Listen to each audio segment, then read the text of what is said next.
Même il faut awé ka gelea awma bi émission en nafa ka bon kojugu irimer fanga boyana coup d'état tumba fe ka ke jaw no bala jaw no tala francis de don francité kodona welela askera abena kuma nka émission mo de fana ben mun ta fe émission ga la main o ba a signaler ngolu ka signaler le mi be se ka bali ay karbla commentaire la don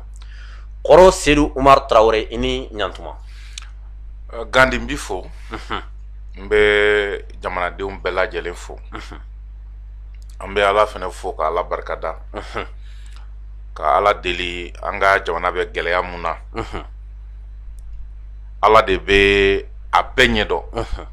wa benno ga baye ala de ala ka onoya amina ya rabbi maldeun jigibe feminka ni uba fe malika keti ala ko sabati maliye amina ya rabbi mamunu fene nambe na fo jamana job baraw de do jamana job kumaw de do amba la wuli nyuma de kama ala ka ke jamana na falanye amina amina amina fembe ba de wolonga kuma ba ba de wolo sigatola ala kana kuma ba do anda ngo fo mawi amina amina amina ki yere fo e ka wuli ka joni ka chesirla Seydou Oumar foli famba be dima ki ka bara bla nani wele wati ka fo ki kana jamana kono don ba fe ki kuma ka men be ka bara bla kana foli famba be dima tabarakala koro jamana kono don kuna sirilen do bi ka sababu ke mun farala ɲɔgɔn kan colonel cɛ duuru n'o ye son excellence colonel Assimi Goïta Sadio Kamara Modibo Kone Ismaïl Wage ani Malik Diaw ni cɛ duuru in danaya ni cɛsiri min b'u ni ɲɔgɔn cɛ faso kanu min b'u ni ɲɔgɔn cɛ sigara bɛ fɛ ka kɛ dɔw u ni ɲɔgɔn cɛ ko Malik Diaw ko tun b'a fɛ ka coup d'état dɔ kɛ k'a tɔgɔ bɛ coup d'état dɔ la a ma se k'a faamu dɔw ko Malik Diaw a bɛna coup d'état kɛ a yɛrɛ bakun na wa ye jamana marabulon président ye n'o ye CNT bi n'o olu bɛ député a jɔyɔrɔ la peut-être an bɛ place ba kan ko yala bɛna coup d'état kɛ a yɛrɛ la wa n ko a y'a to yen n bɛ mɔgɔ ɲini mɔgɔ min bɛ nin ko in a b'a tiɲɛ na nkalon a bɛna fɔ aw ye kɔrɔ a ka d'an ye ka se k'i da don nin kuma in na. Gandi an bɛ ala fo k'ala barikada Mali ye jamana ba de ye jamana barikama ba don ne delila k'a f'i ka plateau in kan ko ala bɛ Mali fɛ i y'a fɔ a ka ca ala bɛ Mali fɛ de y'a to waati min Mali gulonna sani dugu cɛ k'a bɛna bi jugu da i b'a fɔ ndɔnkɛ mɔ ala sina ka na Mali paronte ka bɔ yen ka na bi colonel cɛ duuru tigɛ ka jugu da wagalen to kabako don jugu in tɛ dɔwɛrɛ jugu in ye Faransi de ye Faransi tun y'an dun f'a bɛna an kunu sisan de donc an kununtɔla les 5 colonels olu de y'an jaso ala de y'an bɔrɔ ka bɔ Faransi olu de y'an jaso donc o kunnaja min n'u mɔgɔ bɛ Mali bolo o ti machine ye machine o tɛ ayi o tɛ Assimi ka cɛya ye o tɛ 5 colonels ka cɛya ye o tɛ maliden ka cɛya ye o ye ala yɛrɛ dɔrɔn ka kɛ de ye o de la diɲɛ ko ko n'a b'i sɔrɔ ala place in de bɛ yen quoi siga t'o la sinon danger min tun b'an da la a ka bon 2020 danger in tun ka bon dɛ donc comme ala bɛ yen ala ye mɔgɔ d'an ma mɔgɔ minnu fɛnɛ qui sont les mains de Dieu n'o ye ala ka baarakɛlaw n'o ye ala ka misaliw ye minnu bi baara kɛ min bi jamana lawasa min bɛ jamana bɔ dingɛ kɔnɔ o de ye les 5 colonels ye o les 5 colonels transition daminɛ ni sisan cɛ Gani ni coup d'état 4 de ye min n'a bɔra kɛnɛ ma min kun labɛnnen bɛ u kama n'a bɛɛ échouera kana nin fɔ coup d'état 4 min échouera kabako don coup d'état min n'a tentative kɛra n'a kuma bɔra kɛnɛ ma hakili la mɔgɔ dɔw minɛn'o la u taara kaso bonba la olu bɛ yen sisan déstabilisation plan A ni B de tun b'a la plan A ye communication ye nafolo bɔra o sira fɛ minnu bɛ yen n'u kumakan bɛ mɛn olu ka jamana déstabiliser plan B o kun ye sɔrɔdasi dɔw ye minnu kun labɛnnen bɛ n'olu bɛna don dans la danse hakili b'a la a mɔgɔ ninnu u bilara ko parce que enquête kɛcogo man ɲɛ kiiri doncogo man ɲɛ mais u ma bila k'a fɔ ko dans les fonds k'a sɛgɛsɛgɛra k'a yira k'a fɔ ko komi yer'u nɔfɛ k'u nɔ tɛ o ma kɛ il y a pas eu de fond il y a eu vice de forme dans la mise en œuvre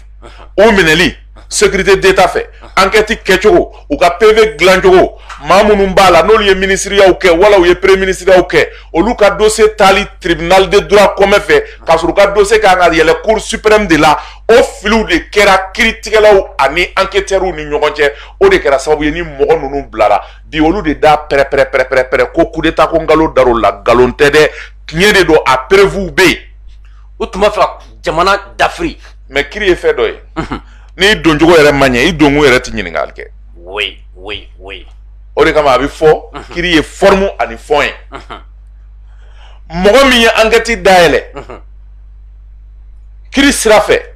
no ye commune 3 tribunal ye qui est un tribunal commun o mangante ka enquête daele parce que mogo do bala mi ye premier ministre kuro o ka enquête ka nga daele cour suprême de fait au de la dossier bepina jila o de kero kisitogo raison flana sécurité d'état au cas sariya ou la n'a ka disposition na sariya munu mi sécurité d'état créé pouvoir tunta bolo ka ke renseignement talaye wala ka ke PV talaye ko PV ka bo PV ta kana no tribunal la pour que au PV ka se ka barake tribunal la donc malé mbe ka fam donc au kara vice de formier au vice de forme de kama au procès pina cour suprême yi dossier be annulé ka procédure be annulé ka mandat be annulé ka foku ka taso Allahu akbar atemena tandi oh mais puis comme on m'a fait maldenw ye mogo do be ka maldenw do fili la ka foko olu la jera ko ngalon de tunda olu la galoma dawla de c'est des faits réels qui sont là mais wakati a soro bandaw ni Mokhtar Wan de fene be jamana kuna oh sama samali ni odo de ne adoko ja sama samali be fanga ino fe ne adoko asimini bandaw te fangelen fe parce que mogo munu yera la n'olu tɔgɔ fɔra la o tun ye Asimi ka conseil bandaw ka secrétaire général a n'a ka conseil olu yero la bandaw a jɛlen tun tɛ o kɔfɛ kalo fila tuguni sécurité d'état ye finitigi dɔw minɛ mɔgɔ naani ɲɔgɔnna minnu tun bɛ ka coup d'état labɛn minnu n'olu olu minɛnen olu bɛ finitigiw ka bolo kan bi mɔgɔw tɛ olu tɔgɔ fɔ olu fana bɛ ala de mali kisi sisan o ye filanan ye sabanan bɛna kɛ don jumɛn o kɛra manamana gouvernement min ni bandaw y'a sigi min kɛra le 24 mai e ma coup d'état kɛ i t'a ju la i tɛ coup d'état kɛ kun dɔn kɛlɛ min kɛra i semayo la i ma M5 kɛlɛ kɛ i ma CNSP kɛlɛ kɛ ka taa baga i ma foro kɔnɔ i nana ma sumalen taalen retraite la i jigila tigɛlen i bololangoloyalen ka t'i nɔfɛ ka na i bɔ dugu ma k'i bɔ kɔlɔn kɔnɔ k'i yɛlɛ sɛbɛ sanfɛ k'i kɛ Mali président o de kɛra bandaw ye bɛɲɛna mɔgɔ minnu y'o kɛ i m'o dɔn olu ye armée min ye kɛlɛ kɛ min bɛ ka jamana dɔ minɛ n'o de y'a to jamana ma se ka jigin i m'o dɔn olu ye f'i nan'olu janfa ka armée yɛrɛ dama kɔ don ɲɔgɔn ma vice président kɛra mɔgɔ min ye ni o de bilara coup d'état kɛra y'o de bila ɲɛfɛ k'a fɔ nin ye anw ka président de ye Asimi Goïta i bagar'o ma k'i datigɛ o la k'i datigɛ Sadio la k'a bɛɛ kɛlɛ ka Asimi yɛrɛ dabɔ fanga na pewu conseil des ministres yɛrɛ de kɛ ministre gansanw bɛ taa mais vice président chargé des questions de défense et sécurité y'o bɔ a la a ka ca kalo saba ye nin b'a yira ale ma fanga in faamu bandaw y'o min kɛ o de senfɛ maa minnu ye bandaw nɛgɛ k'a don Faransi ka jɔ la bandaw yɛrɛ taara Faransi ka taa tile 10 ni kɔ kɛ a dan mɛ hôtel la Faransi n'a ye Macron ye a bɛ garibu gosi Macron ka conseil diplomatique bi ta o bi na c'est à dire que colonel ninnu kan ka janfa cogo min k'u éliminer u b'o kɛ o y'a sɔrɔ Faransi ye pression kɛ bandaw kan ko CNSP k'a ka décret ta k'o ci a ye décret ta k'o ci a kɛra bolo ko n'a ye CNSP ci papier kan k'o ye CNSP cilen ye u bɛ cari u bɛ fara ɲɔgɔn na Asimi Goïta Sadio Kamara Modibo Kone Maliki Diawo Ismaël Ouagé c'est les amis maa tɛ se ka don ninnu ni ɲɔgɔn cɛ terimaw de don u faw ka di u baw ka di u musow ka di u denw ka di fɛn dɔ b'u ni ɲɔgɔn cɛ n'o ye joli ye n'o ye kalikan ye o ka gɛlɛn pewu ka tɛmɛ fanga yɛrɛ kan c'est ce que les gens oublient an ti ɲan janfa e k'u tɔgɔ da ɲɔgɔn kɛrɛfɛ bani Asimi Modibo Kone Malik Ismaël Sadio a bɛ mun d'i ma c'est pas ami ami de don amine do balimamuso dɔ bɔra an fɛ yen bi a ko a denmusonin bɛɛ ah non amine do c'est les amis. oui ni ye tɔgɔ ninnu daminɛ ta ka jateminɛ mais c'est les amis ami ordinaire bɛ sɛbɛn ni M1 mais u ka ami bɛ sɛbɛn ni M3 de ye. oui pour que k'a consolider. oui wa o M min n'o consolidelen bɛ o de ye Mali ko consolidelen ye parce que M c'est le Mali. kɔrɔ de valeur émission tagabolo ka ɲi. an den dɔ de ye nin fɔ ɲɛna ko tonton.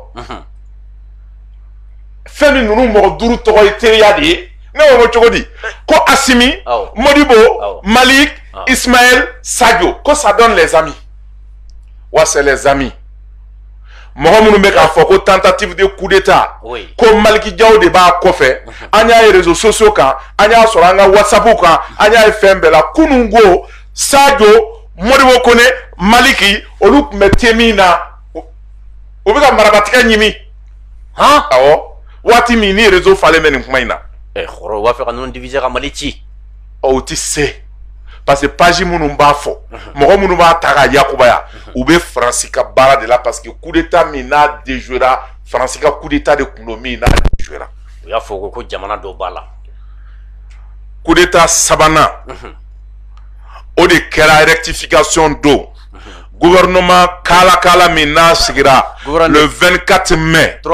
a su bɛɛ ni Assimi ye i jɔ a cɛ jɔyɔrɔ la ka Bandawo ani Mokhtar Wani bila hors leur prérogative min kun labɛnnen bɛ o su o de ye ka Sadio ninnu ani Assimi Goïta ninnu les 5 colonels ko u éliminer gouvernement min sigira gouvernement min dire bɛ dana 3-0 bɛ 2-0 ɲɔgɔn o baara de kun dira sécurité d'état ma min ni Bandawo kun y'a sécurité d'état don Allahu akbar o de kama bi mɔgɔ min tun ye sécurité d'état ɲɛmɔgɔ ye wagati Kasum Goïta colonel Kasum Goïta a minɛlen don e ɲinɛ n'o kɔ de colonel Kasum Goïta minɛlen don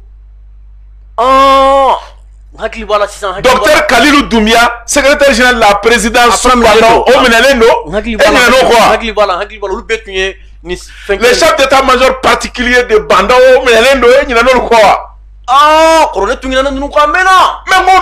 olu de tun bɛna coup d'état yɛrɛ kɛ c'est olu de ko déstabilisation parce que olu tun kɛlen bɛ ka plan militaire min labɛn o ye ka gouvernement yɛlɛmana dɔrɔn donc ka t'u éliminer ka motif sɔrɔ k'a fɔ ko non k'u banna ka fanga respecter ko t'u éliminer Faransi de tun y'o consigne di Bandawo ma ko Bandawo pour que i ka lafiya fanga na il faut éliminer les colonels là n'i y'u éliminer donc sisan an b'u accuser k'a fɔ k'u tun bɛ ka jamana janfa de donc u tora jamana janfali la o communiqué bi kɛ Faransi b'o soutenir droit de l'homme b'o soutenir donc Bandawo e kɛlen bɛ ka Mali min di Faransi ma an bɛ continuer n'o ye Mali bɛ to Faransi ka jɔnya la o de kama Assimi s'est assumé. ni ne kama Bandawo depuis bɔra Faransi ka na dɔrɔn a ka position bɛɛ yɛlɛma rectification in de ye nin ye n'i y'a mɛn ko rectification a gundo de ye nin ye. siga t'a la nin de Gandi an di kuma ko ye n'o tɛ kow bi jamana in kɔnɔ kɔrɔ dɔ fɔ bi dɛ dɔ fɔ bi n'i ma dɔ fɔ bi dɔrɔn a man ɲi mɔgɔ bolo ko depuis fanga in ka na ko coup d'état ko kuma min fɔra ko nin kɛlen don mais e bɔra ka min fɔ sisan nin ye naaninan de a coup d'état naani bɛɛ Faransi de b'a bɛɛ kɔfɛ. non Faransi bɛ dɛsɛ de sinon o de kama éliminé de Faransi ka plan échouera a échouera sur tous les plans politiquement a échouera Bandawo ni Mokhtar Wani bilara hors de leur prérogative militairement a échouera parce que 5 colonels n'o ye CNSP ils ont déjoué le plan militaire min kun labɛnnen bɛ ka t'u bɛɛ éliminer kelen kelen o y'o plan déjoué o de la Faransi bɔra RFI ni France 24 la ka rectification min kɛra k'a condamné ka tila k'u jalaki o yɔrɔnin bɛɛ ka sanction durci Mali kan ka CEDEAO wele ani communauté internationale wele u ka Mali gosi sanction na an b'o sanction dingɛ de kɔnɔ fɔ sisan. parce que an ka cidenw olu lebura. voilà. nin de kuma tiɲɛ kɔrɔ nin de kuma tiɲɛ. bon depuis o don. Faransi bɛ coup d'état labɛn na wagati kɛra MINUSMA ka contingent belge dɔw bɛ yen u taar'u ka mobili damadɔ jɔ Assimi ka bureau fanfɛla na a ka so fanfɛla na Kati. an bɔra kalama. k'u ka mobili tiɲɛnen don sɔgɔma fɔ wula jeunes bɔra ka mankan ci u sɔrɔla k'u ka mobiliw ta ka taa n'a ye. dɔwɛrɛ tɛ dɛ. u bɛ baara de la u bɛ travail satellitaire de la comment positionner un satellite. Kati kunna o secteur kunna pour que u ka ninnu ka mouvement u ka se ka baara kɛ u balil'o la. ayi Faransi bɛ dɛsɛ de sinon olu ye Kadhafi faga u ye Thomas Sankara faga n'u dɛsɛra ninnu u bɛ dɛsɛ de sinon u ye Kadhafi faga u ye Thomas Sankara faga u ye Modibo Keïta faga u ye Sékou Touré éliminé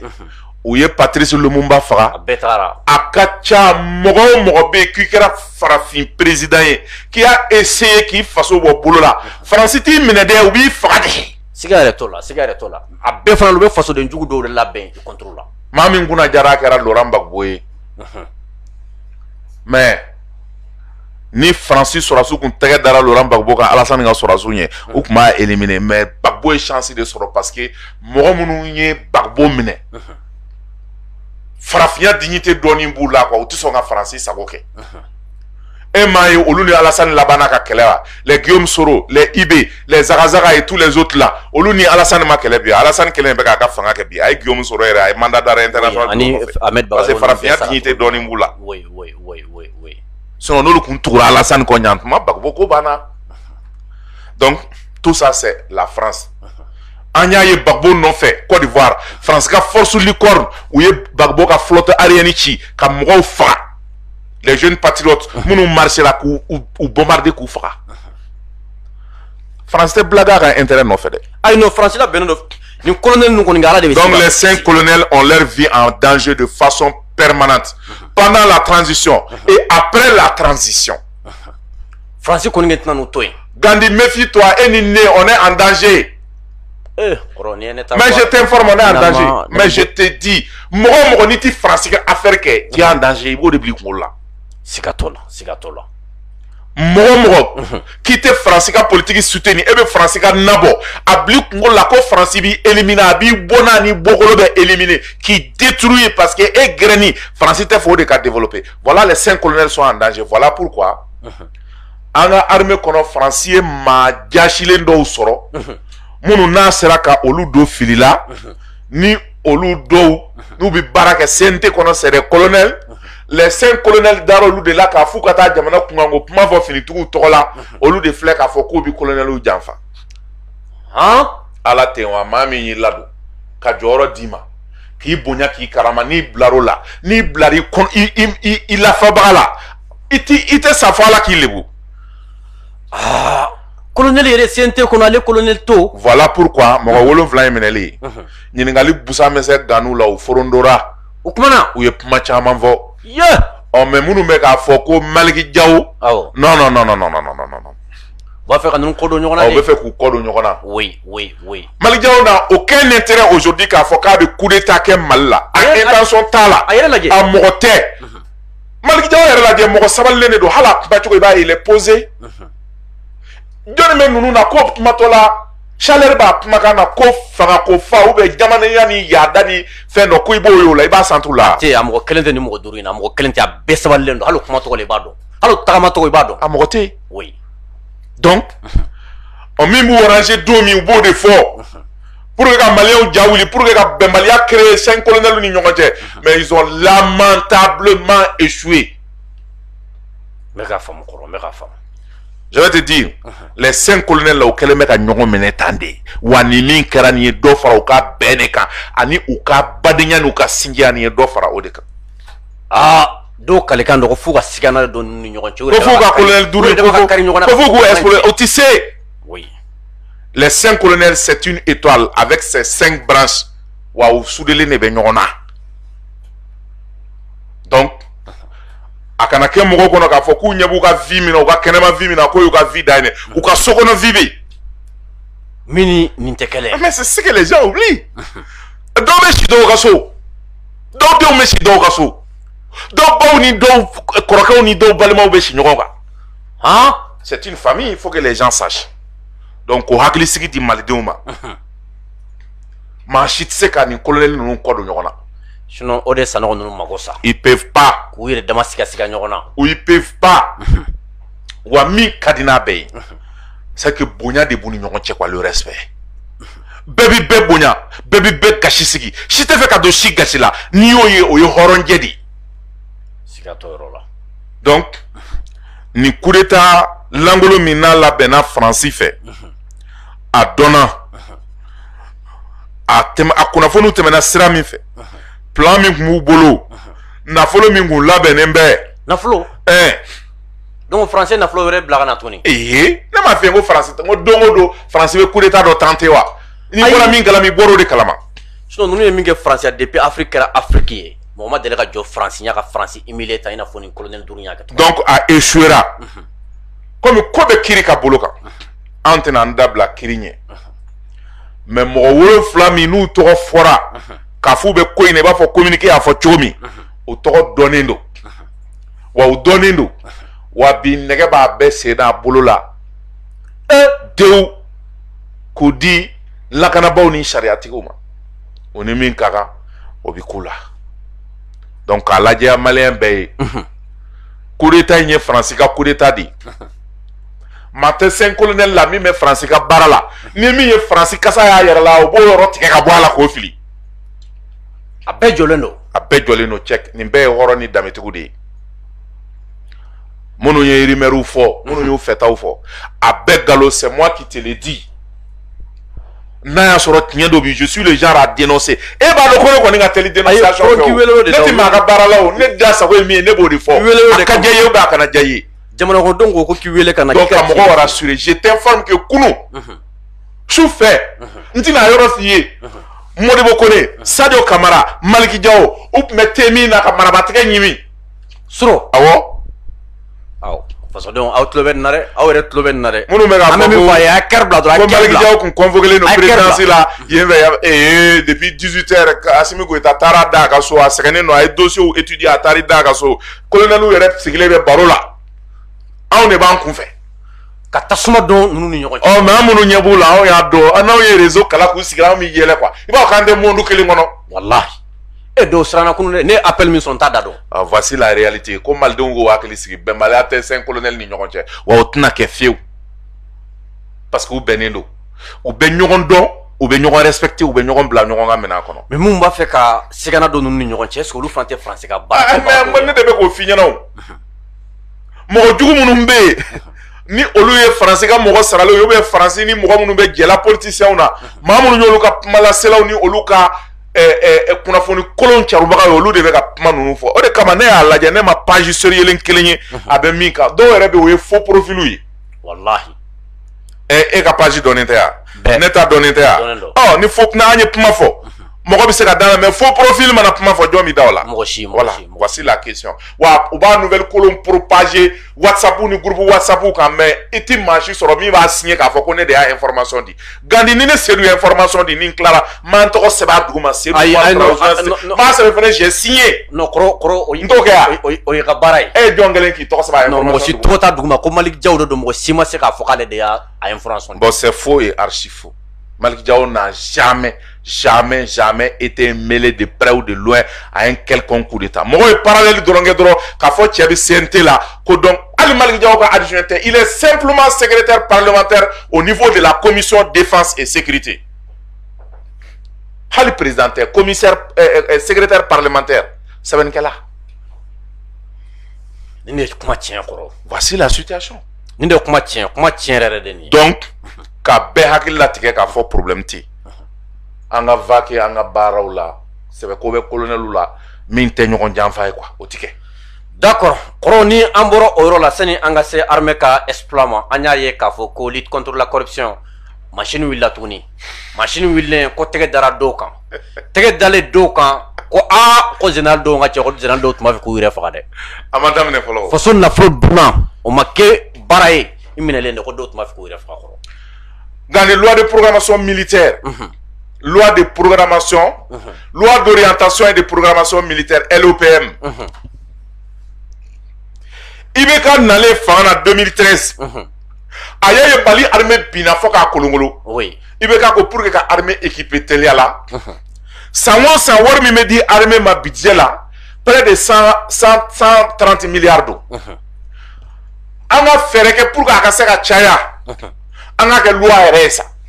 aka loi RSA kele aka ke sharia ya aka imposer jamana yere kan abike sharia yi armée ka recrutement armée ka minansanko armée ka kanko armée ka ravitaillement ani kamunu kanga jo ani bara munu kanga ke ça fait 5 volets différents ango sharia sigi au de loi de programmation militaire au de kera en 2015 Mali wasado no e assemblée où a voté ka fo sanwo san 236 milliards san o san miliyari 236 o ka don armée ka kungo la sɔrɔdasiw ka sara sɔrɔdasiw recruteli o formeli sɔrɔdasiw ka équipement sɔrɔdasiw ka armement ani kan jɔliw ni kan surveillance ni kan équipeli san o san ni ne ka kan ka don la san o san ni ne ka kan ka don la loi de programmation in tara nin de la loi in talen minnu kan k'a labaara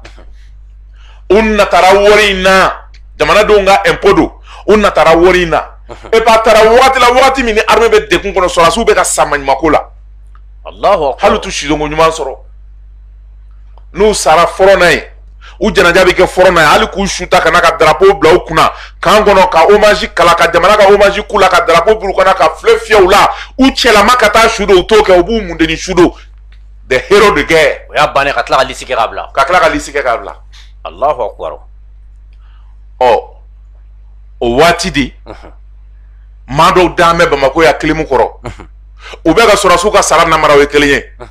wari min n'o bɔra ko ka minɛn san ka di sɔrɔdasiw ma maliden kana sa sɔrɔdasikɛ kana sa manamana la bilen u daan b'o wari kan u bɛ k'o dun cogo jumɛn na Gandi n'u ye marifa kisɛ kelen san 150 francs dɔrɔmɛ 30 u b'a sɛbɛn a kɔfɛ k'u y'a san 1500 u bɛ 0 fila k'a kɔfɛ o y'o kɛlen 300 ye n'u ye teni kelen san 1500 7500 u bɛ 0 caman k'a kɔfɛ o y'o kɛlen 750 000 ye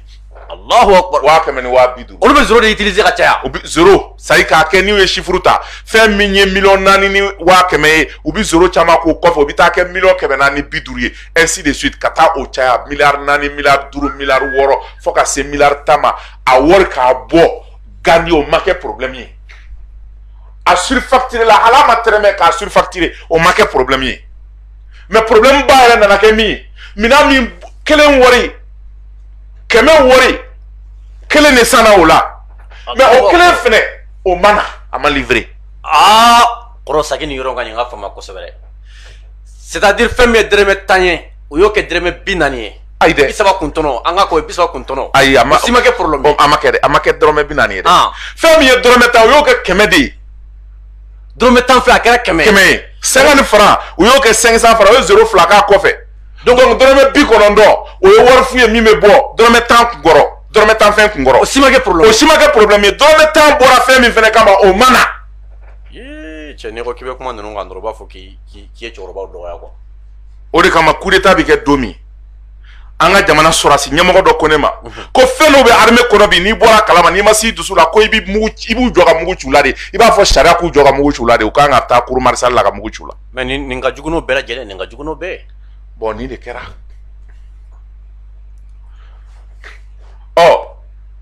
ka wari bɔ ko fɛn dɔw bɛ taa san kura wari k'o bɔ min bɛ 4 sɔrɔ kura 4 sɔrɔ ka taa 1 san 1 min fɛnɛ ni kɔlɔn fɛnɛ don wallahi ko kuluwe hélico mana pan a bɛ taa bin yɔrɔ dɔ la ko kuluwe i bɛ k'a yɛrɛ da a fɔ diɲɛ bɛɛ ɲɛna ko les hélicos sont coulés au sol u y'a san min fɛ o ko mais ko a santɔ la an y'a fɔ a ye ko kura tɛ ko kasi de don a ye heure hakɛ min kɛ boli la a ye san hakɛ min kɛ service la an y'o fɔ aw ye aw y'a san o kan ten nin di k'a dɔn ko wo b'a la k'a sanba a bilama bɛ wo i tugu ka wo k'a la sanba b'a dɔn ko wo b'a la ka taa san wo kan e bɛ tila ka na k'i bɛ ji kala o la ko ji ma sɔn ka kala ko n janfara de a dun santɔla y'a dɔn ko nin di don kura de dun wari dira kura min wari dira fana o bɛ 4 sɔrɔ kɔrɔ i ka nin bi ta man di dɛ sabanan u ye min kɛ a ko la Gandi ka minɛn surfacturé ka tan wari bɔ ko bɛna kɛ ka na ni kelen ye o tɛ dɛ ka tan wari bɔ kelen ka t'o san o kelen fɛnɛ ka n'o bila magasin kɔnɔ yen ka PV lankolon kɛ k'a fɔ k'a dira sɔrɔdasiw ma k'a sɔrɔ a ma di ka tila ka na tuguni contrat wɛrɛ kɛ tuguni o kelen min n'o wari dunna ka ban ka tila k'o contrat wɛrɛ kɛ k'o kelen wɛrɛ san tuguni ka tila ka na n'o ye tuguni minɛn kelen san ko 2 a wari bɔ ko 2 livrer ko 2 mais a bɛɛ ye minɛn kelen bɛ ye fɛn kelen bɛ ye kɔrɔ nin ye dɔw taalen exil la fo lahara ninnu tɛ se Mali la bilen tuguni Gandhi ni ye page lajɛ ni attaque kɛra ala kan kisi ni sɔrɔsikɛ sara ni ye sɔrɔsikɛ su dalen ka iripu sɛbɛnnen y'a kan Gandhi ne dusukun de bi panpan ka mɔgɔ dɔ ye k'o bi se ka sɔrɔsikɛ su dalen to ka sɔrɔsikɛ ka denbaya to a kɔ k'a ye saya bolo ka o janfa nin cogoya la ka ni wari sugu ninnu dun ka sow jɔ ACI la ka sow san Sotiba ACI la k'o jɔ ka sow san Faransi ka sow san Canada k'u denw bila ka taa kalanbaw kɛ ka V8 baw san ka d'u musow n'u sunkuruw ma Bamako ya k'u da k'u ja hôteliw la non kɔrɔ hali ne nin diinɛ ma ne yɛrɛ tɛ jamana ne bɛ mugu ci ninnu ma donc mɔgɔ dɔw de y'o kɛ voilà pourquoi depuis rectification kɛra ministre de la Défense Sadio ye dossier ta ka taa yira chef suprême des armées la colonel Assimi Goïta Assimi ko il faut faire une enquête a ye audit kɛ ni audit kɛra maa o maa n'a b'a la a bɛɛ ka di armée ma a bɛɛ ka di justice ma disons mama bɔ maa la o de kama audit kɛlen u nana ye yɛrɛ k'a fɔ kan saba in kɔfɛ LOPM c'est 2015-2020 mais sani 2020 ka jɔ 2020 nafolo min b'a la n'o ye 236 milliards ye n'o kan ka don sɔrɔsiw kungo da fɛ depuis 2019 wari dunni jaru kunfɛ 2015 2016 2017 2018 wari dunni jaru kunfɛ fo 2019 u nana ka na o wari fɛnɛ dun k'a sɔrɔ 2020 ma jɔ donc coup d'état kɛra 2020 o y'a sɔrɔ LOPM wari dunna k'a ban pewu a contrat bɛɛ signé k'a ban o m'u bɔ tuguni 2020 fɛnɛ u y'o contrat fɛnɛ signé tuguni k'a sɔrɔ wari yɛrɛ tɛ yen parce que olu bɛ k'u ka fanga in de jateminɛ quoi ayi olu bɛ ka dunni de jateminɛ olu bolo a ti ban quoi tiɲɛ donc ala nana kɛ Sadio nalen de y'a lajɛ o contrat lankolon bɛ commerçant minnu bolo a contrat kɛlen don ka t'u enregistrer k'u fɛn bɛɛ kɛ mais foyi ma na minɛn yɛrɛ tɛ yen wari yɛrɛ tɛ yen wari min kɛ k'u sara wari tɛ yen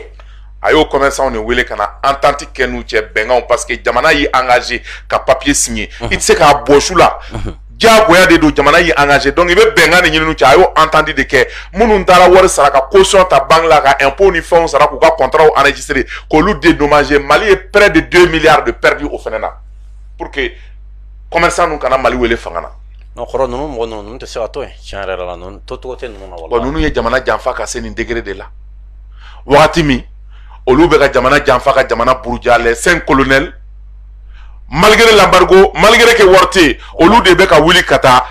hélicoptère kuraw san ka na ka combat gagner. bilayi hami ni jɔrɔ jamana ko hali o tɛ sunɔgɔ. cɛw ye kelen ye. walayi cɛw tɛ kelen ye. donc embargo bɛ an kan mais malgré tout ça u bɛ ka na ni minɛn kura ye ala ka don o don da. bon nin de kɛra ni mɔgɔw ko bi k'u b'o o colonel ninnu janfa minnu bɛ ka Mali bɔ bolo la u bɛ se wa ala yɛrɛ ti sɔn o de kama n ye lisi min sɔrɔ k'a fɔ ko mɔgɔ minnu bɛ yen ni tɛgɛ dara olu kan nin ko in sira fɛ Kiri ma kuma fɔlɔ mais an ye kibaruya minnu sɔrɔ an t'an kala kan dɛ anw fana b'a fɔ ka da tilancɛ la parce que diɲɛ ko bɛɛ lajɛlen ye sariya ko de ye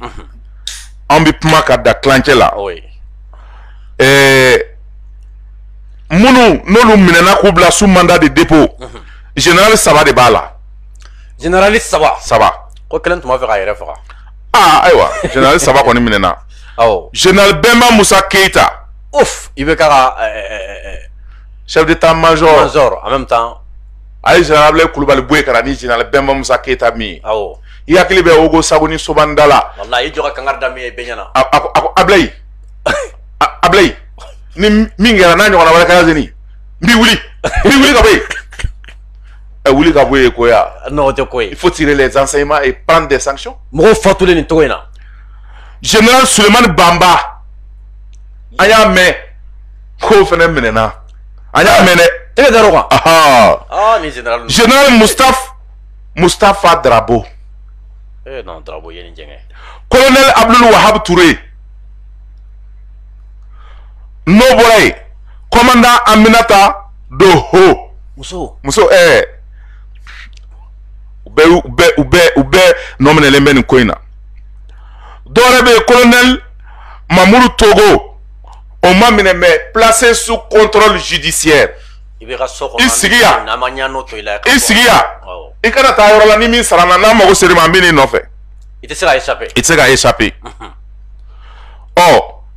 wɛrɛ bɛ yen o y'a fisaya ni sigi ye kɔsɔkɔsɔ ni moto taxi tigi ninnu colonel Mohamed Lamine Diakité recherché ni mɔgɔ min b'a dɔn n'a bɛ yɔrɔ min gendarmew bɛ k'a ɲini kiri mago b'a la colonel Mohamed Lamine Diakité ayiwa maliyɛnw a y'a mɛn dɛ ni mɔgɔ min ye colonel Mohamed Lamine Diakité folofalalen yɔrɔ min na a bɛ ka ɲini k'a bɛ ka ɲini dɛ fanga mago b'a la ninnu de minɛna fɔlɔ nin ye personnalité militaire ye parce que n'i bɛ forolajiru tigɛli daminɛ i b'a daminɛ si la dɔw ko minɛli bɛ ka kɛ yuruguyurugu la ko civil dɔrɔn de bɛ ka minɛ ko sɔrɔdasiw yɛrɛ tɛ ka minɛ général 3 minɛna colonel ni officier minɛna k'u ka kuma banna an bɛ taa sira wɛrɛ de fɛ sisan u taara palan de d'u ma palan a bɛ faamu i b'a tɔ faamu palan nin kɔfɛ sisan commerçant bi to yen wa commerçant dɔw b'a la politique mɔgɔ bi to yen wa intermédiaire bi to yen wa somɔgɔ bi to yen wa teri bi to yen wa balima bi to yen wa an karila ɲɔgɔn na dɛ généraux 3 minɛna fɛn min na o tɛ kodeni ye dɛ o ye kodeni ye o tɛ kodeni ye dɛ siran bɛ wa k'e jamana nafolo dun ayi ninnu tɛ mɔgɔ to yen koyi bon voici la situation ninnu tɛ mɔgɔ to yen koyi an t'an da don a détails la dɛ on se limite à l'information mais le détail des dossiers n bɛ dɔ dɔw fana na nka n t'o fɔ dɛ parce que donc kɔrɔ e b'a fɛ ka fɔ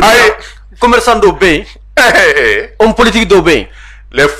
les fausses pièces les faux bordereaux an ka to tan n tɛna n da don la parce que la justice fait son travail le dossier en instruction mais frontière on se limite à l'information superficielle moto taxi ninnu fɛn bɛɛ bɛ ka tɛmɛ k'u hakili t'a bɛɛ u ka frontière datugu dɔw bɛ k'u camoufler k'u kɛ musow ye dɔw bɛ k'u kɛ cikɛlaw ye dɔw bɛ k'u kɛ misigɛnna ye donc ka togola minnu sentɛgɛ la u ka frontière datugu la surveillance est de taille mais kɔrɔ kɔni nin bɔra ko dossier caman fana bɛ yen dɛ ne nin bɔra ye dossier bɛ dɛ structure par structure n'o de fɔ n ko caman ɲina élection cakɛda INPS Kanamu a n'a service ninnu les hôpitaux cɛ dossier bɛ dɛ hali bi ministère de l'économie et des finances o dossier bɛ yen le dossier de l'achat des blindés en carton o bɛ yen 100 blindés pour 100 milliards blindé kelen 1 milliard de francs CFA k'a sɔrɔ blindé bɛ feere sugu la 270 millions dernière génération mais on a facturé Mali kun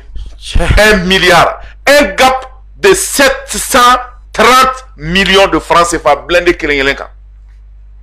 o ye min yɛlɛ a sanfɛ ne b'a f'i ye kɔrɔ e ka nin ye vraiment bi su in na n k'u bɛ 3 wari labɔ 1 santɔ bon nin dossier ninnu bɛɛ bɛ yen o de kama caman bɛ mɛn u bɛ taa o tina dɛ bi a caman bɛ yen u bɛ ka protection de ɲini aujourd'hui auprès de Assimi Goïta ambition politique bilara u bɛ ka protection de ɲini auprès de Assimi Goïta aujourd'hui je t'informe mais que candidat ye élection na taa o banna protection n kisi ale ni dayɛlɛ an ka ɲɔgɔn ye k'an kisi Assimi mi deli an ka ɲɔgɔn ye dɔrɔn k'an kisi Assimi ko maa min bɛ kisi o ye procureur de ye ani juge i bɛ taa ye n'olu ka ɲɔgɔn ye n'aw ye ɲɔgɔn ye n'o ko k'i nɔ t'a la i kisira n'o ko k'i nɔ b'a la pulon pala bɛ d'i ma ni minɛ ka taa n'a ye bon o de bɛ sen na o de kama aujourd'hui il est difficile de voir Assimi Goïta aujourd'hui il est difficile de rencontrer Malick Diaw il est difficile de rencontrer Sadio yɔrɔ Modibo Konɛ kɔni tɛ o t'i ye yɛrɛ renseignement ale bɛna y'a fɔ fiɲɛ a bɛ tunu i b'a fɔ fiɲɛ non Modibo Konɛ bilama tiɲɛ yɛrɛ la a bilara ka baara de la sisan donc voilà la situation k'a da jamanadenw tulo kan k'a fɔ anw de bɛ ka pressé ne y'a fɔ n ko le temps des politiques n'est pas le temps de la justice justice b'a sagoya de la c'est un autre pouvoir ils sont indépendants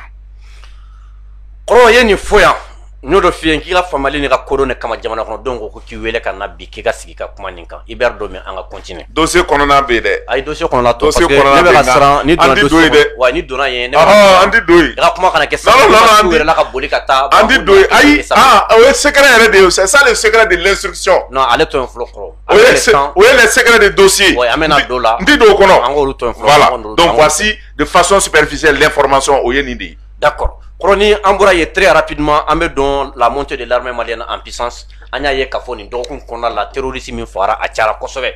Min fara minana a cara minan chama be ko olu saisira akadanye très rapidement ka se ki dado o fana la ka se ka nya folike faso donc ka se ka commande so. Al salamé de ko ni mo sala ki ka fo ala ka hinala. Terrorisme nu zara. Ala ka hina ulai. O tabanon. Awo. Ma fam. Kletan lama mina temena. Dirpa segena communiquer sebena colonel Suleiman Dambélé kon segena communiquer sebena général de division Omar Diarra barake communiquer fatuli communiquer segena barake ah ne ya ambe ka information so ambe ka blâme en rebe ka télé dirba non il dirpa de segena o asikala segena dirpa a d'autres priorités maintenant que de signer des communiqués finesse. Allahu Akbar. Ni communiqué n'a pas mon numé armée pour le nom de Blassa, dirba bi barake noi. Pendant les 10 derniers jours, kata kletan labana kabla bila. Armée opération Mika, car ça va vous y terroristes keme ani biwolon flani woro de faga. 176 terroristes tués, 40 blessés, 13 arrêtés, 77 motos, 4 véhicules armés, 50 armes de poing, 12 talki walki. Donc on a là. Entre Douaza, le pays d'Ogon et Mondoro, la zone des 3 frontières, l'armée malienne monte en puissance. Mais a fait ça. Il y a faux. Malais armée. A Marari la Ibeto. Imara la Ibeto. Ode Kamabi. Armée Kelimbe a puissance yele. Wati me on me popapola ya. On me konya ni dunufo ni balafo la. Oya soro chengana ube kungo kono. Munu nu jenebu muso nu de ngo kadje bamako nema ni bamako lafia ko. Ube ku nidi ka malibo bolo la. Olu ye terosi kemeni bi wolon flani woro de faga. Ninkle tan laba ngono. Hein? Oh, l'armée monte en puissance. Sikate kuma ina. Kakala ku ka bazu chi. Ku jigi tige. Kado nyenama mine. Kanu keka jamana jansa. Donc, o de kera. Anga équipement munu sana no ya anga hélicoptère wi. No ya anga drone wi. No ya anga radar wi. Olube bara la de. Ayo bara be kake. Abe mo kono ko radar be na ke ka sumukala ni konyo kala o contrôler Bamako ya non. Priorité to ya radar min sort là, radar flamme sort là, ou be foron là, ou déployer les mettre dans des zones stratégiques ou le be ka barake, ou le be ka permettre di ni armée be ka ni exploiter ni résultat non sort. Nga do ko hal Peter ni tira Bamako ya ko radar kungango e ko Bamako radar min fora la ko tinyata ya. Mali territoire 1 241 000 km², radar flamme c'est ko bon. Aïe, radar flamme c'est ko bon. On a besoin d'au minimum 10 radars pour prendre les points stratégiques du Mali.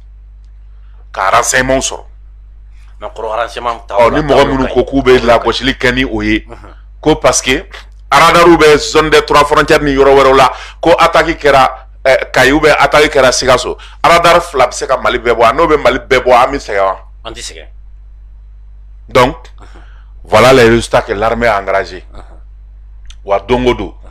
Armée bi do fara ka sere kan jugu kan parce que armée nya fié ngande défensive là ante jugu kumena ame jugu kelende la l'armée est passée à l'offensive au bara no wilika jode be sena bara ka fsani kumai wallahi armée be bara de la sigatola donc bi ni sigida de olu yere de bu disi gosi kan ni sodia ka fokolu wasara yara do kum bara ga galon tike jene menena jene be bolola ho ye do faka jene abe galo Tiente. Ne devait pas fier tiente. Non, façon d'endo ben. Donc, moro ka savali. Moro ka savali. Terosu. Ou tito yoro kelo. Parce que ba do nous toura yoro kelo armée bu punte. Mais nous te mettons kinyeni ka yoro mi. Ko foko jugu ya ka ke comme si ni armée te fene là. Au fene kuna foni dibe mais au fene oye kuna foni kinyeni. Façon chidi. Oye faso chide parce que be mo jawuli gansa ne re tora émission na hay ma jene ka ha jene ja papa ka te jene boya e arati sajini fenge ke yoro munu no lu fora foite parce que mo dama do de bina kana tinye mo bi fle jagarta la ka temena ja ka bi tinye ke ka be terrorisme wala ke mo la ba joni pistolet kele abe mo terroriser mo be kula abi bula abita entre ça ke mo ko suko ba tama jalari obesira entourage bebe bula o me na ya ke komika ke communauté rosu kele meka yoro do de mine ko ke daga e bi ko mali sura su tse ka se o yoro ti malala jene ko tisira ke a dogo ya me terroriste ka bolo le ka kate dogo la o bana non tisira ke donc ka malɛnw hakili sigi o la mais o t'a to fɛnɛ k'a fɔ n'u sigara terroriste ni kojugukɛlaw la yɔrɔ min k'u tɛ armée alerté mais o voix bɛ yen mais a kana kɛ jamana bɔli de ye ka mɔgɔw hawuja ka mɔgɔw jawuli ka kunnafoniw di mɔgɔw ma ka ko juguya ka se yɔrɔ la o ma se yɔrɔ min na a kɔfɛ a tigiw bɔra k'a fɔ k'u b'u justifier k'a fɔ jɛnɛ bugudakun bɛ jɛnɛ kɔfɛ dugu dɔ o bɛɛ tɛ jɛnɛ ye wa non information ye kelen de ye o wa n'i ye tiɲɛni kɛ n'i y'a essayer k'i b'a réparer a tɔ bɛ tiɲɛ de n'i filila i bɛna fɔ n filila a bɛ dilan point donc ala barika la bi anw y'o jigiya armée y'o jigiya minɛn min ta kɛlɛ minnu n'olu daminɛlen bɛ minɛn fitinin minnu n'olu sɔrɔla armée bolo an bɛ k'o résultat ye parce que minɛn fitininw de sɔrɔla dɛ minɛn belebelebaw bɛ kɔfɛ olu bɛ sira la ka na min nana o tɛ fɛn sa n ko minɛn belebelebaw de bɛ kɔfɛ non ala k'o kɛ ala k'o kɛ an ma lot damadɔ lajigin yan oui on n'est plus à 6 lots commandés on est plus à plus de 10 lots d'équipement mun bɛ ka na le minnu nana sufɛ dibi la o bɛ yen o t'i yira maa na maa mali ba ti b'o kalama émission na ta an bɛ sigi olu de bɛ ka résultat kɛ front na parce que aujourd'hui armée labɛnnen don à toutes les situations u pɛrɛnnen don ka kɛlɛ kɛ donc o se min ni armée y'o sɔrɔ an bɛ dɔ de foro kan ka yɛlɛ d'accord gani mali sɛgɛnna dɛ mali sɛgɛnna wallahi mali sɛgɛnna n b'i hakili jigin fɛn damadɔw la 2011-2012 bingele libi kan plus de 2000 mercenaires minnu n'olu donna mali kɔnɔna la olu de nana ka na Menaka attaquer ka Kidal attaquer ka mali janfa n'an ka armée binna o don u y'an ka territoire occupé armée janfara armée janfale Faransi mi armée janfa u ka tila k'an ka jamana marabagaw diyagoya o don jɔnku dalen transition kunna k'an ka lettre ci k'u kana an bɔ bolo la u ma sɔn ka jigin dugu ma anw ye kɛlɛ kɛ ka Kɔna libéré ka Gosi libéré ka Douazani Ombori libéré ka Gao libéré ka Tombouctou libéré an selen Kidal armée min bɛ sanfɛ o jiginna dugu ma k'i interposer k'a fɔ k'anw tɛ don Kidal ka tila k'anw diyagoya k'an ka accord signé Musa Mara ko a bɛ taa Kidal u ko Kidal tɛ Mali dɔ ye ka Musa Mara ka délégation ta en attaque Mali armée cɛ caman sara ye ka mɔgɔ dɔw ta otage ka mɔgɔ dɔw siyɛ nin kantigɛ nin bɛɛ Faransi bɛ nin bɛɛ jukɔrɔ donc bi ni anw ye sew sɔrɔ Ogo Sagu kɛra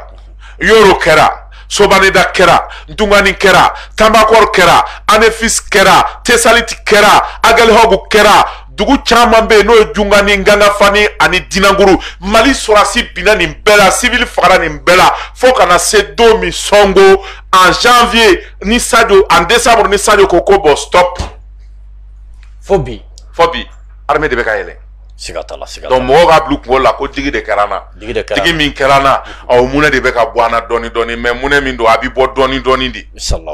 o de kama an ka ɲɔgɔn minɛ an ka armée soutenir pour que an dimi ka bɔ an ka wasa. Merci beaucoup Kɔrɔ i ka kuma kuncɛ kuma n bɛ min kɛ ka kɔrɔfɔ kuncɛ dɔrɔn o ye foli ye malidenw k'u hakili sigi transition in a diyara ka ban a diyara parce que anw ye bi don Faransi la ayi bi kɔni an ni Faransi Mali ye Faransi lagosi ka Faransi lajaba ka Faransi malo diɲɛ na foyi tɛ sɔgɔ k'a fɔ jamana minnu bɛ se ka Faransi kɛlɛ bi olu bɛ ka Faransi kɛlɛ a ka ca wallahi Tchadien ma bɔ ka Faransi ambassade ni jeni olu bɔra k'u ka fɛn bɛɛ tiɲɛ olu bɔra Burkina bɛ Maliyɛnw n'an bɛ bɔ Zeni étape suivante bɛ kɛ ka Faransi ambassade datugu ni min ko k'i tɛ ɲɛ Faransi tɛgɛ ko k'i mago bɛ Faransi visa la i bɛ taa Guinée wala i bɛ taa Tchad wala i bɛ taa Côte d'Ivoire i bɛ taa visa ta ye tiɲɛ wɛrɛ ayi non Faransi ko bɛ bɔ Mali la institut français a bɛ boulevard kɛrɛfɛ an b'a datugu Faransi ka intérêt bɛ société minnu na an b'u datugu MINUSMA min ni o ye Mali ka jurusara de ye jamana tɔw fɛ an ye kɛlɛ min kɛ ka Faransi bɔ bolo la Indochine kɛlɛ Darfour Soudan Tchad Égypte an ye kɛlɛ kɛ Libéria ni Sierra Leone minnu na ka jamana minnu bɔ bolo la Sénégal Côte d'Ivoire Mauritanie olu de y'u ka bolomafara bila ka na o de ye contingent ye minnu bɛ MINUSMA kɔnɔ an b'a fɛ o MINUSMA in mois de juin min jɔtɔ filɛ Assimi Goïta a ka Mokhtar Wade taara Djiwoyo fɛ a ka Ablaye Diop ani premier ministre ci n'o ye Choguel ye u kata Mali bɛ fɛ MINUSMA ka kɛ min ye ka t'o jira Nations Unies na ni Nations Unies sɔnna MINUSMA a commandant a ka kɛ général de division Umaru Jara ye MINUSMA décideur n'o y'a ɲɛmɔgɔ a ka kɛ Assimi Goïta ye MINUSMA ministre de la défense ka ɲɛmɔgɔ ka kɛ Sadio Kamara ye MINUSMA avion ka di armée malienne ma u ka bila armée ka disposition na ka kɛlɛ kɛ MINUSMA bɛ to yan n'u ma sɔn o ma MINUSMA bɛ taa pewu parce que an di kɔn k'an ban la an ka juru de bolo u bɛ k'an ka juru sara mais u tɛ k'a sara an sagoya u bɛ k'a sara u yɛrɛ sagoya la donc an b'a fɔ k'a sara an sagoya la n'u ma sɔn o ma an b'u gɛn Mali bɛ jɔ n'an yɛrɛ ye donc jamanadenw bɛɛ k'u hakili lasigi MINUSMA bɛ k'an sago ye ou bien MINUSMA fɛnɛ bɛ taa i b'a fɔ G5 taara cogo min siga t'o la e tun b'a dɔn ko Barkani bɛ taa tancogo la Takuba ma taa wa ne m'a f'i ye ko G5 bɛ taa n tɛ k'a f'i ye ko MINUSMA bɛ taa wa u bɛ k'an sago ye n'o tɛ u bɛ taa les 5 colonels sont décidés mais u tɛ pressé u t'a geren fɛnɛ Ala k'an sago d'a ma Ala ka jamana in basigi Ala ka jamana in bɛɛ kelen ma fɛn o fɛn min bɛ yen n'a bɛ na ni jamana in tiɲɛni ye n'an y'a ye an b'a dénoncer maa min y'a kɛ ka ɲɛ an b'a fɔ maa min y'a kɛ ka jugu an b'a fɔ para foyi ti bɔ a la inchallah Ala k'an sago d'a ma merci beaucoup kɔrɔ Seydou Umar Traoré an b'i fo i ka wuli ka jɔ ani ka faso kanu na k'a fɔ fasoden bɛɛ ye aw tun ye ci min dɔn an da k'an ka Seydou Umar k'an ka wele ka n'a ka sigi ka kuma thème min kan nin tun ye o thème ba saba ye n bolo lamɛnlikɛbaga bɛɛ lajɛlen wasara fana kɔrɔ an b'i fo merci an b'i fo hali bi an b'i fo merci beaucoup parce que i bɛ an ka wele jaabi cogo min na a man ca mɔgɔ min b'a a yɛrɛ bila an ka disposition na tan mais i bɛ ka kɛ faso de kama fasodenw